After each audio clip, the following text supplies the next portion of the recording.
Thailand మరియు Cambodia మధ్య జరిగిన యుద్ధానికి అసలు కారణమేమిటి? ప్రేమ్ విహేర్ ఆలయం చుట్టూ ఉన్న చరిత్ర, దాని ప్రాముఖ్యత మరియు యునెస్కో గుర్తింపు వల్ల ఏర్పడిన వివాదం గురించి తెలుసుకుందాం.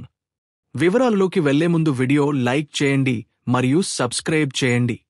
దక్షిణ ఆసియాలో ఒకే సంస్కృతిని పంచుకున్న రెండు దేశాలు ఉన్నాయి.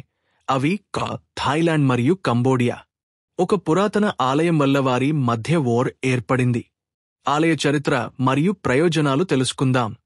ప్రేమ్ విహేర్ ఆలయం 9వ శతాబ్దం కాలంలో ఖమేర్ సామ్రాజ్యం నిర్మించబడింది. ఇది శైవమత ఆలయం, లార్డ్ శివునికి అంకితమై ఉంది.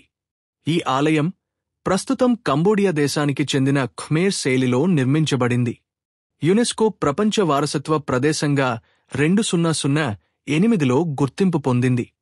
ఈ ఆలయం చాలా పర్యాటకులను ఆకర్షిస్తుంది. దానివల్ల రెండు దేశాలకు ఆదాయం లభించే అవకాశం ఉంది.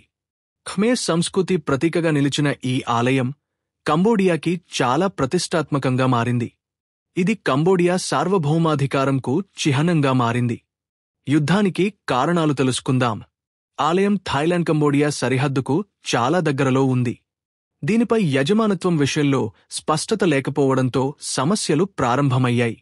1962 అంతర్జాతీయ న్యాయస్థాన తీర్పు ప్రేమ్ విహేర్ ఆలయం కంబోడియాకు చెందిందని ఐసీజే తీర్పు ఇచ్చింది.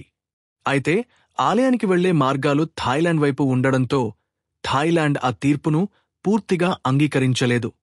2008లో కంబోడియా ఈ ఆలయాన్ని యునెస్కో వరల్డ్ హెరిటేజ్గా నమోదు చేయించుకుంది. థాయిలాండ్లో దీనికి తీవ్ర వ్యతిరేకత ఉంది. 2008, 2009, 2011లో ఆలయం చుట్టుపక్కల ప్రాంతాల్లో రెండు దేశాల సైన్యాల మధ్య కాల్పులు జరిగాయి.